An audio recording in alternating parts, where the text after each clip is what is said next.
Welcome back. Today we are going to take a look at the SeeAudio Yume II. And the Yume II, of course, is a follow-on to the original Yume, and it is a one dynamic driver, 2BA, in a very beautiful, highly polished metal shell.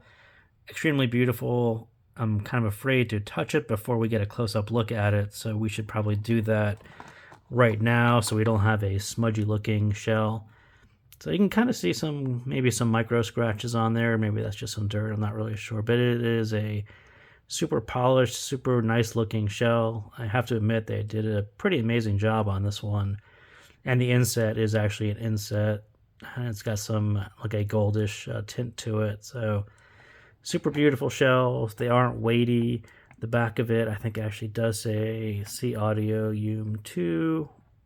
We could maybe get that in view. So yeah, I'm not too keen on the lettering, but the rest of it is actually very beautiful. The cable, it's kind of okay. I don't think it really stands up against the beautiful shells, but it's actually not too bad.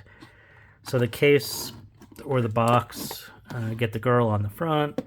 Inside, we get kind of a KB 07 style set of tips. Metal case, or not a metal case, but kind of a leatherish, pleather kind of looking case. And again, you get the girl on the pin in case you wanted that.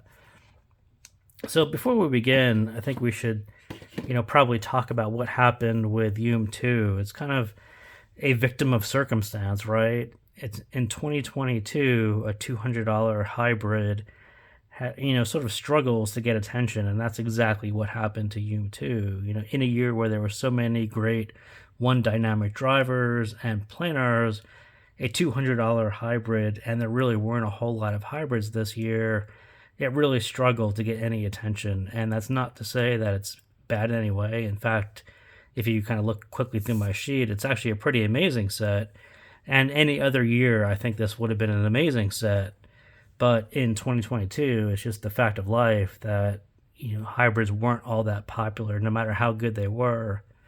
Especially at this price point. It's been a struggle for this one to get any attention at all. And that's, again, not due to any sound quality or faults or anything. It is a very, very nice hybrid set. But, just compared to the competition at lower price points, it's really kind of struggling. So, but let's go through it really quickly because, again, like I said, it is a very, very nice set. And what did they do really good, really well? I do think it is a well-tuned hybrid, and this is going to annoy me, but so very much a well-tuned hybrid that has that bass presence of a dynamic driver that you want in a hybrid, and the dynamics of a BA, and the energetic engagement that you should get in a hybrid.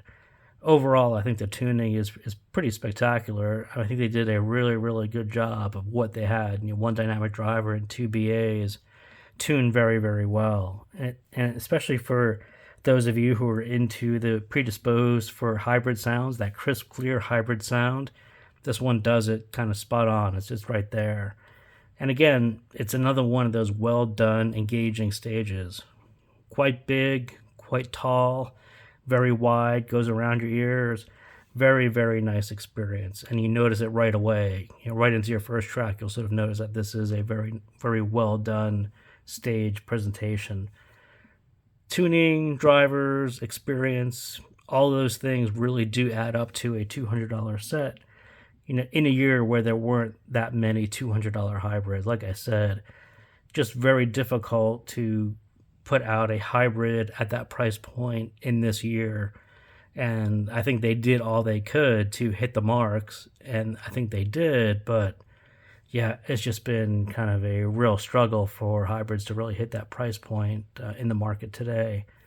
So the OK side, and it kind of piggybacks on what I just said, they nailed that dynamic driver, but two BAs and that $200 price point is really hard to compete with the cheaper planars on resolution, detail, and treble in 2022. Lots of great planar sets, lots of great one dynamic driver sets, lots of sets that are at under $200. So this one, I think it's just a really hard, not a hard sell because it's a really nice set, but in this particular year, I think it is a harder sell. So this 2 to 5K is also bumped a little bit, and that's probably more like 2 to 8K. It's just a slight elevation to that upper mid, lower treble. And they really did that just to eke a little more detail and energy and contrast with the bass. At higher volumes, it may sound a little more intense, but that's really kind of a super nitpick. Definitely, if you are a hybrid lover, this will sound right, as it adds that nice clarity and separation and dynamics with the BAs that you're expecting. So sound, let's take a quick look at the graph. And again, if you look at the graph and you look at my target, it's kind of no wonder why this one hit me in almost a perfect spot. The bass shelf is super, super close to my own bass shelf target. So just enough sub bass, just enough mid bass to make things sound natural, to give it a little body, but not overdone, not too lean, kind of right there on the line where I like it. Lift up 200 just a little bit so it gives you kind of a little more body. I don't, when you drop this 200 down to 60 dB, it's a little too flat, a little too lean, but let that carry in just a little bit into your mids. Just give you a little bit more warmth, and then just kind of this easy rise into the upper mids, which is fine. They kind of hovered, I think that's probably 7, 8 dB, which is kind of nearly perfect, and then just arc over with extension without really too many bumps and peaks, and that's sort of what exactly they did. And again, the treble isn't all that far from my target as well. So you will notice there's a little upper treble peak here. My target kind of dips right where they actually bump up. So do be aware, and we'll talk a little bit about that particular spot a little bit later when we get to the treble side. So sound, I would call it a very fun hybrid sound.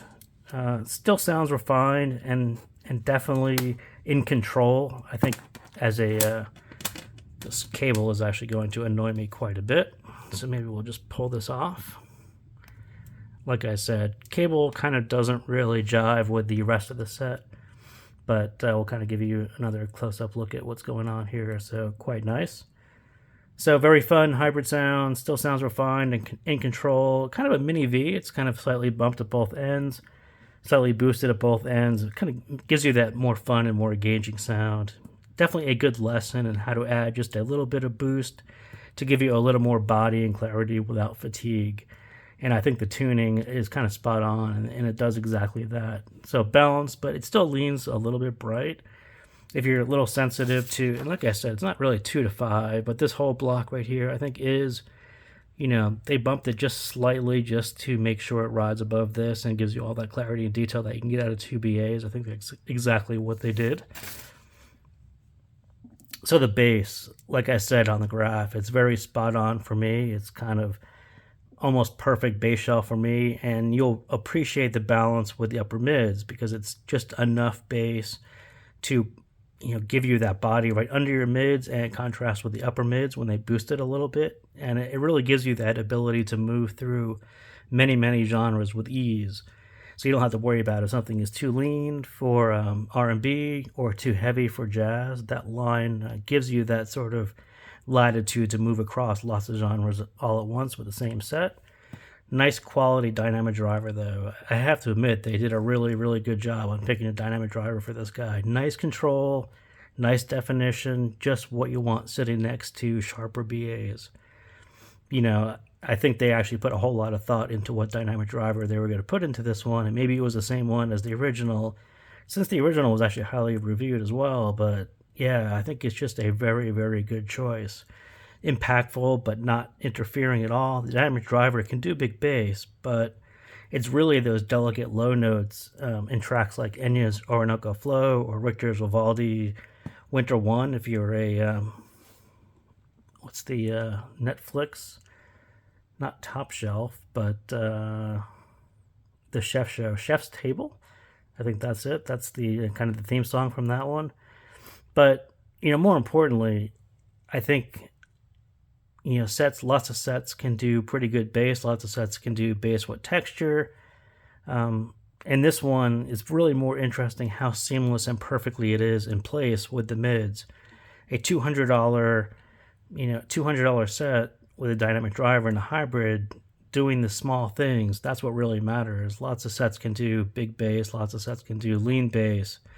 Doing everything all at once and hearing all these small bits right at, when those notes drop down right in the beginning of those tracks and you hear them go from strings and they drop down and the bass fills in exactly where it should be and it's sharp and defined with nice texture. Those are the special things that you're paying $200 in tuning and nice drivers. That's mid-fi tuning when you can do the small things as well as the big things. And Yume 2 does them very, very well. So the mids, again, very, very good hybrid mids, just what I look for in a hybrid. They really pushed hard to squeeze as much performance and dynamics from two BAs. And you notice it right away. It's just a very dynamic, engaging set. But you do, like I said, you take a little warmth from the bass, and then you add in that subtle upper mid boost, and it keeps everything clean and sharp and detailed, just what you're looking to hear for in a hybrid. So in male vocals like Pearl Jam's Indifference or Joe Nichols' Sunny in 75, those lower vocals, even on top of some bassier instruments, all those things had the right separation, the right weight, enough body, everything done very, very well. Female vocals, you're kind of looking for, does this have a whole lot of sibilance? And you take some harder tracks like Republica, Little Mix, some of those higher voices, higher instrumented tracks, not sibilant. Again, good levels, good results. That's exactly what they did here. Just the right levels, not anything pushed just enough. Like that 7-8 dB is perfect for the upper mids. Works out really well. But what's really special, and I talked about this with the bass just a little bit, so this set is detailed, but not mind-blowing if you're coming from a sub $200 set, right? If you have a cheaper hybrid and you're used to hybrid details, this isn't a whole nother world in details, but what it does well, this one is really all about the tuning, so not as much about detail resolution, resolving detail of those micro details. In a 2BA, there's only so much you can do, and they're kind of eked out as much as you can do. So on a track like Adele's Hello, you can definitely count the breaths at the beginning of Hello, and lots of people kind of like to do those small things. You get a new set, you pop it on, you're like, well, let me see what the smallest detail I can resolve. Is this better than my other sets? And so, people who like the beginning of Hello tend to do that. The people who like after 3 minutes of that song, when you hear how this set can actually handle all the rest of the instruments and the other vocals, how all that comes together into perfect levels and tuning and balance. That's what this set is about. It's not about counting the breaths, but it's about playing everything else just as well and having a dynamic driver that sounds just as sharp and defined as balanced armatures. Really, really hard to find under $200. And that's, again, why I say this set is probably worth $200, and any other year people would be, going crazy over this set. But just, again, a victim of circumstance.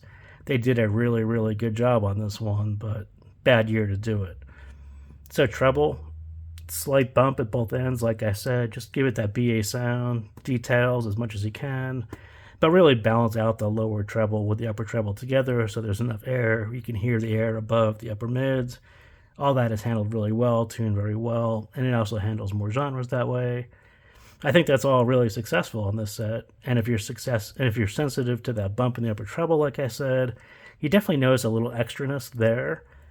If you're used to cymbals or things that ring out here, you'll notice that this is actually bumped a little bit, and I tend to not worry too much about it because I'm not sure how accurate my coupler is.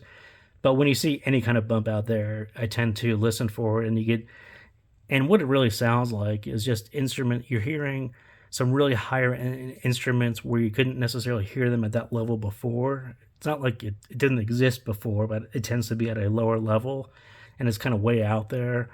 So that one, it doesn't really bother me, and I think this level actually worked out really, really well for them because it actually does balance out with this. And so I think they actually nailed that, but it is something kind of going forward to be aware of. When you see those bumps out there in the upper treble, you tend to know that they're trying to do something to give you a little more air, a little more that upper treble. And sometimes it will be fatiguing, but in this case, not fatiguing. But like I said, you're just hearing something at an unexpected level. But this is kind of well done BA extension.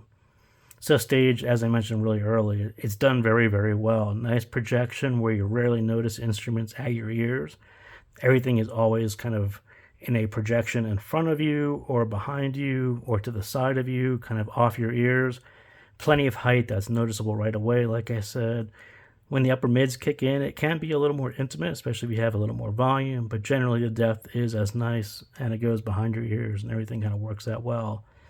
But the stage, where everything really comes together, all these things that I talked about Yume and how many, all these things that they did right, it all came together here. That bass level and bass control, keeping the mids clean, the mids slightly boosted to give you that clarity and dynamics and separation, and then that balanced treble to really keep the space open. So lots and lots of stuff were done right. Tuning very, very nice on this set. As I said, just bad year for it to come out. So thank you guys again for tuning in, and that's what I got on the Yume II. So thank you, and we'll see you next time.